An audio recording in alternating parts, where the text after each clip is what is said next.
Otra cosa importante, y es que al igual que Ben Gurión, Golda Meir era atea. Y de Ucrania, ¿no? No, ella era americana. Era americana.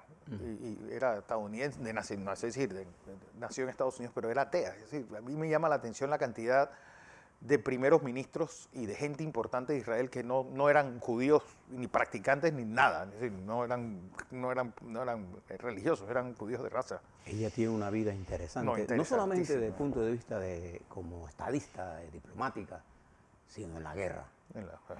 La guerra del Yom Kippur, la de 1973, es ella, pues, y Moshe Dayan, ¿quién es? Pues, era una generala, una mujer digna de admiración. Y creo que los árabes deberían repetir aquello de las amazonas, que sean muchos, pero que sean machos.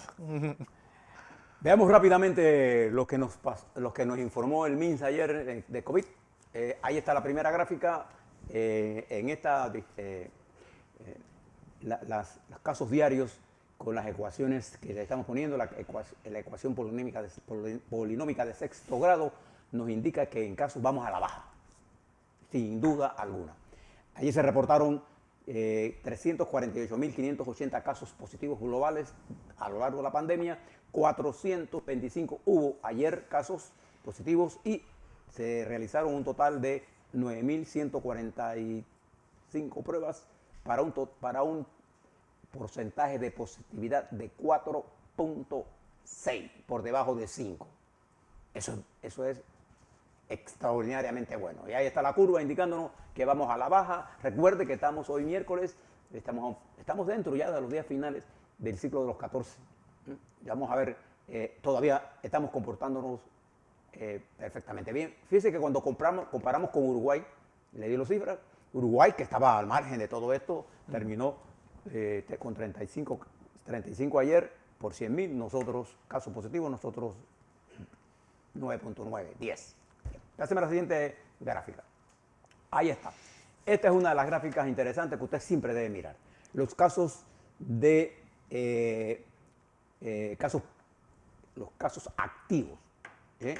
Si usted mira Uruguay hoy, está casi el doble que nosotros, Fernando. Hoy estamos nosotros en 5.560. Nosotros podemos decir, esta es una de las gráficas más interesantes que nos está diciendo nosotros y nos explica que las medidas de contención, de mitigación, nos están funcionando. Ahí está la gráfica que indica los casos positivos. Y cuando miramos de estos casos, hospitalizados en sala, solo tenemos 646 y en cuidados intensivos 97, bajamos de 100. Recuerda que tuvimos en 210 hace un par de semanas, 214. La tasa de letalidad es de 1.72 global. Recuerde que después de 60 años la tasa de letalidad se incrementa casi 4 veces más, 9.4% es la tasa de letalidad para personas mayores de 60 años. Se contaminan menos, pero mueren más. Por eso el gobierno, en forma acertada, está procediendo a vacunar a los de 60 años y más. La siguiente gráfica nos indica, ahí está, la disminución de la presión sobre el sistema hospitalario. El contrario de lo que está pasando en otros países, Paraguay, Uruguay, Brasil, Perú, para mencionar algunas, México. Nuestro sistema hospitalario, por cuestiones de COVID, la presión sobre el sistema ha venido cediendo. Ahí está la gráfica, arriba los casos, ayer reportaron 646, 97 les dije, y esto nos está indicando a nosotros que nuestro sistema se está bajando la presión por efectos COVID, lo que libera camas y unidades de cuidados intensivos para otras patologías que se dan en este país. Deme la siguiente gráfica. Ahí está la mortalidad. Ayer se registraron 4 muertos, 3 del día y 1. Fíjense cómo viene la gráfica. Con certeza estadística podemos decir que la mortalidad va a la baja. ¿Por qué? Porque también los casos positivos, los casos activos van bajando. Pásenme la siguiente gráfica.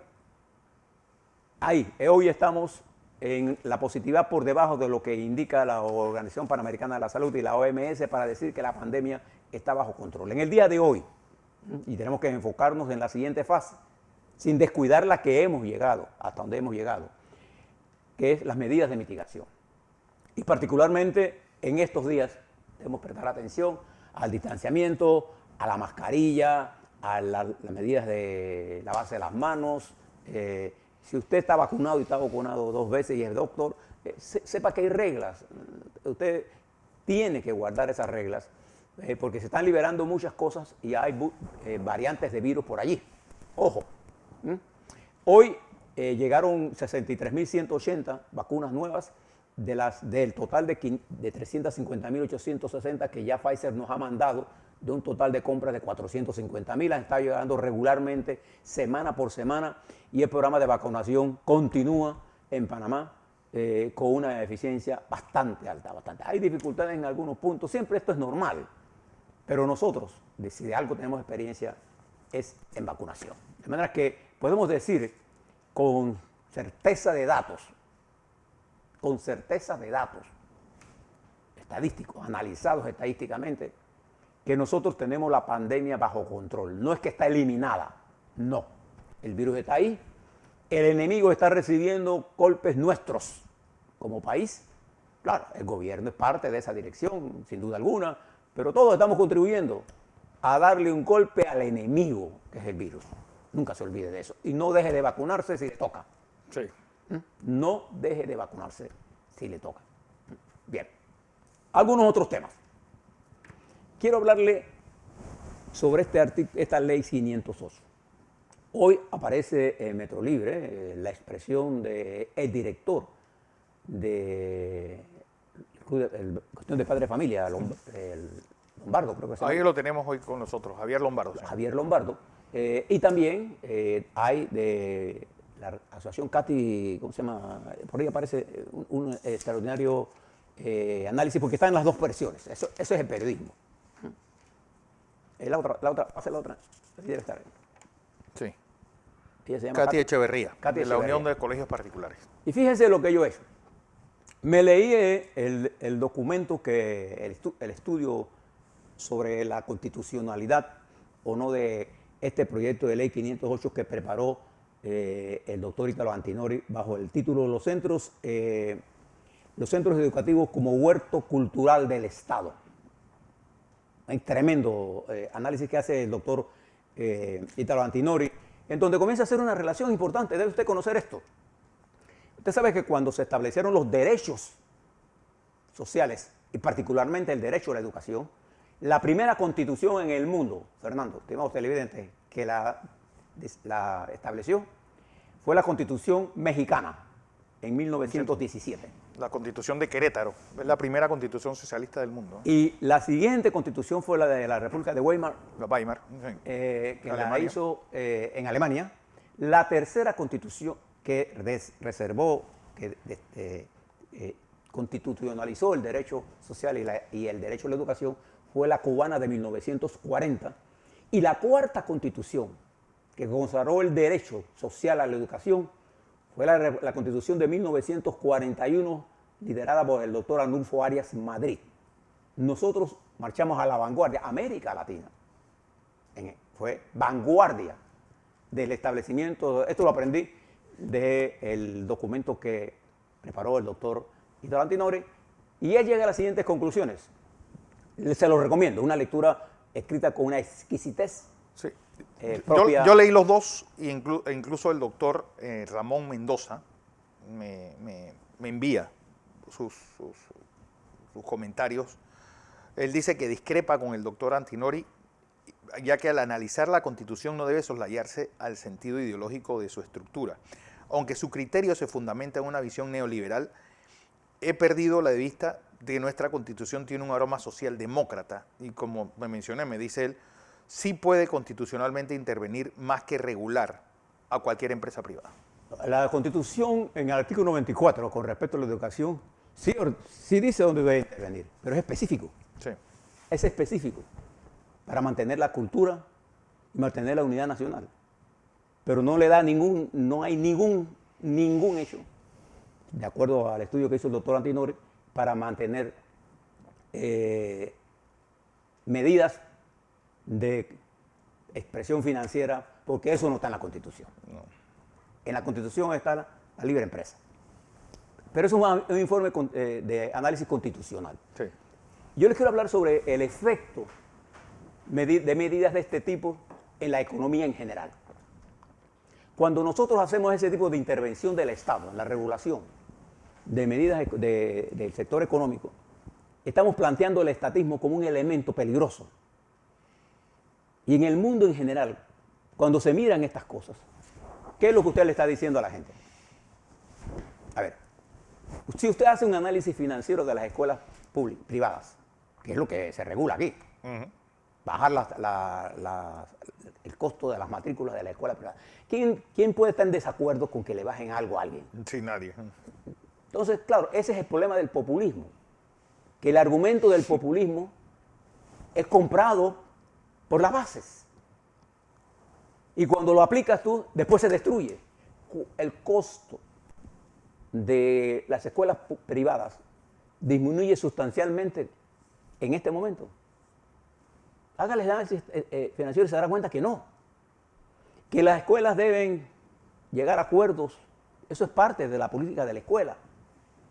Entonces, yo creo que debemos ser cuidadosos, ¿no? Y el presidente debe mirar esto, porque el mensaje que demos por esta ley va a tener un impacto en quizás el tema más grave que nos atañe a nosotros en este momento, que es el tema económico. Medidas en el sentido equivocado, lo que van a hacer es frenar la inversión privada nacional e internacional. No se engañen en eso. Y nosotros, después de la pandemia, el tema más importante que tenemos nosotros es el empleo. Hay gente que me dice, no, pero lo que pasa es que hablamos de empleo, pero la gente está ocupada. Digo, bueno, ocupación es una cosa y empleo es otra. Usted puede estar ocupado vendiendo raspado o regalando, pero el empleo es simplemente en que usted es contratado por una empresa. Y el empleo privado ha venido disminuyendo gradualmente con respecto al empleo del Estado y a la informalidad. Y nos vamos a enfrentar en los próximos meses al terrible problema de 200.000, 250.000, 300.000, 400.000 personas desempleadas. Ojo. Entonces nosotros tenemos que mandar medidas claras. El presidente tiene dos opciones, o la firma, o la regresa, o la rechaza por exequibilidad. Cualquiera de los temas, si es porque no es constitucional, al final esto podría parar en la Corte Suprema de Justicia. A mí lo que me preocupa es la falta del análisis de política y del impacto económico de las medidas que estamos tomando. Eso es lo que me preocupa. Y el mensaje que estamos mandando es en el sentido equivocado. O sea, no es un problema si la Constitución ideológicamente dice. La Constitución panameña, por ejemplo, ahí había una discusión, este doctor, que con todo acierto te escribe y tiene una opinión sobre eso. Hay gente que dice que escribir en las redes, yo puedo escribir en las redes acusando a otra persona. No, hay un artículo 22 de la Constitución de la República de Panamá que dice que usted tiene que asumir la presunción de inocencia o el estado de inocencia de las personas. ¿Y usted qué ve en las redes?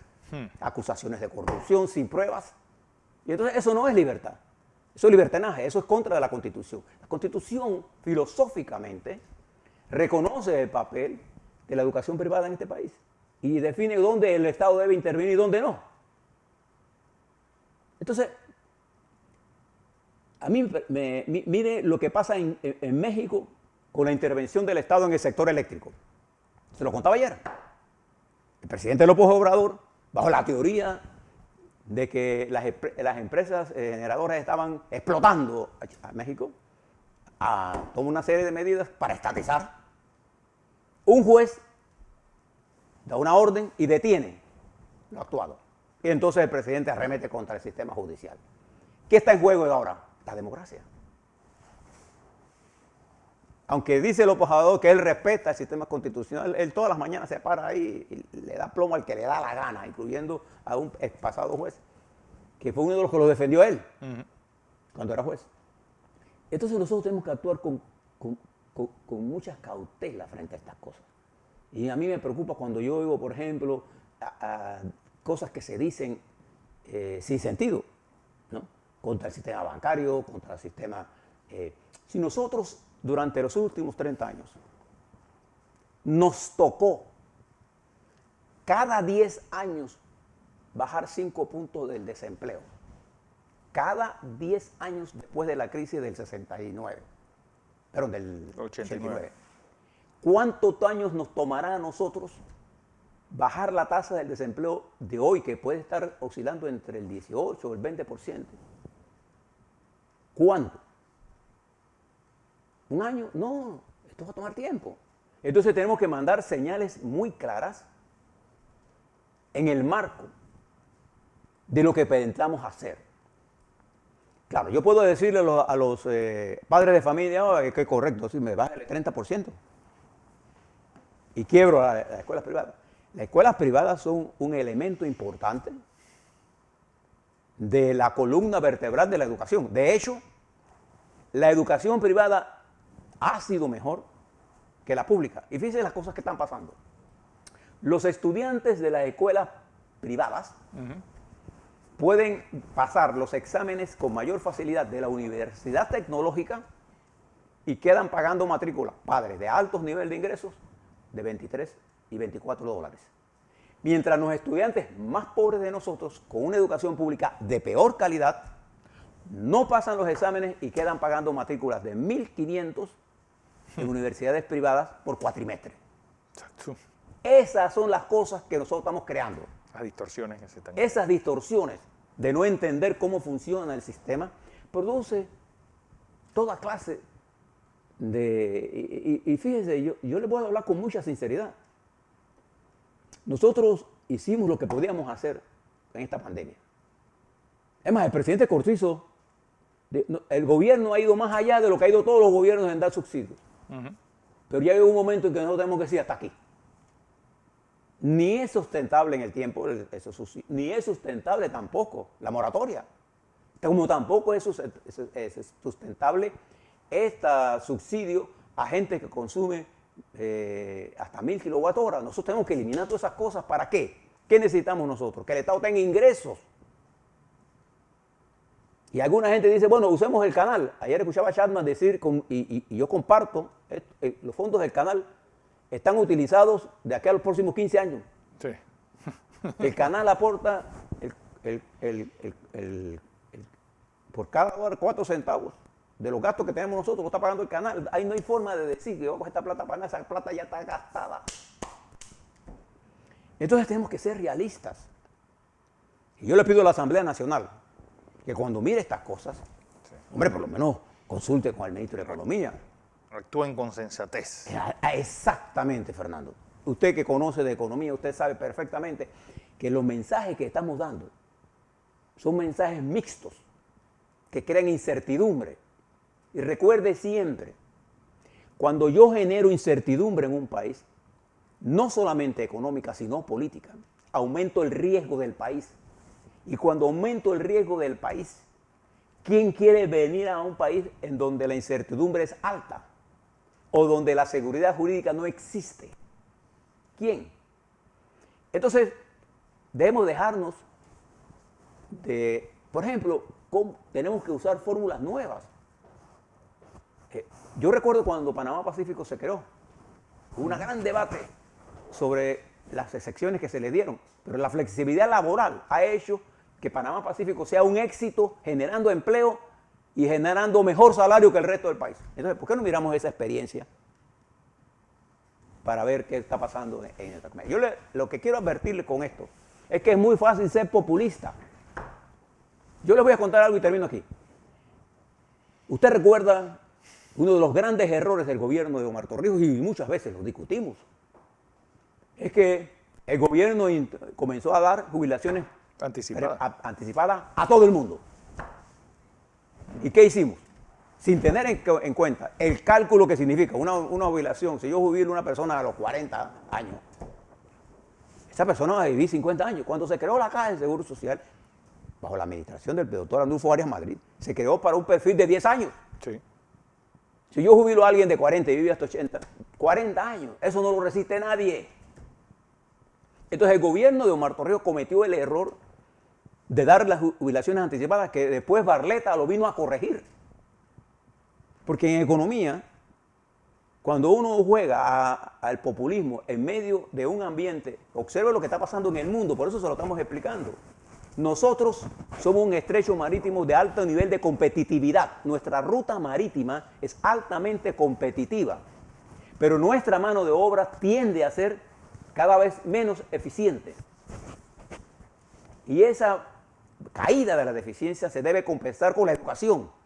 Entonces lo que queremos es meter la mano en educación en el sentido contrario. Entonces hay que ser realistas. Y a alguien le tiene que decir a este país las cosas como son. Porque cuando tú hablas de esto, lo que pasa es que esta es la teoría del imperialismo o la teoría de no sé qué. Bueno, vamos a mirar qué son los imperialistas. Vamos a ver. A ver, ¿Venezuela se encuentra hoy mejor que Panamá en términos de educación? Claro que no. ¿Mejor que en términos de salud? Claro que no. Vamos a estar claros. Nicaragua. ¿Cuba se encuentra mejor que nosotros? Claro que no. Entonces, si tú miras los ejemplos, te das cuenta que el estatismo o el populismo conspira contra el bienestar de los más pobres. Mire este caso que le voy a plantear. Fernando, usted vio a ese niño que pusieron amarrado allá en las comunidades indígenas. Al padre lo van a llevar a una audiencia de imputación de cargos. Ahora, mire el drama social antes de eso. ¿Quién va a cargar con esa casa? Ese niño está con el padre porque la madre lo abandonó a los 6 meses. Y ese niño estaba amarrado, y no tenga la menor duda porque nadie lo quería cuidar. Es un niño con discapacidad. Y este indígena lo dejó amarrado. Yo no estoy diciendo que esté bien, pero ¿qué hicimos nosotros para adaptarle a ese niño de las facilidades para que él pueda desarrollarse en otro ambiente mientras el padre trabaja y regresa? ¿Qué hicimos como sociedad? Nada. ¿Dónde están concentrados los foquitos y focotes de este país? En los albergues. Ahora los cerramos, ¿y dónde van a estar esos niños? A ver, cuénteme. Yo quiero que ustedes vean el drama humano detrás de ese caso. Ah, no, pero lo que queremos es condenar al padre, detenerlo. Bueno, aquí está lo de juzgados de familia no han enviado niños a albergues. ¿Dónde los están metiendo entonces? No, pero te pregunto, si ese señor lo ponen preso, ¿quién se carga de este niño? ¿A dónde va para ese niño? Y del sustento de ese hogar, porque seguro ese niño tiene hermanitos. No es que no hay hogar, es él, el papá. Solamente. Entonces, si usted se va al área indígena, en donde no hay comida, mire el fogón nada más. Un fogón en donde pregona el silencio del hambre. Ese es el drama humano que hay que entender. ¿Y cómo se resuelve ese drama? ¿Haciendo pobres a todo el mundo? No. Haciendo equitativa la economía. ¿Y cómo se hace la economía equitativa? Produciendo riquezas para que nuestra educación, nuestra salud, el salario de nuestros trabajadores sea cónsono. Pero nosotros queremos proteger a los poquitos que estamos trabajando y no queremos abrir el espacio para los miles de panameños que ansiosamente esperan un empleo. Así es.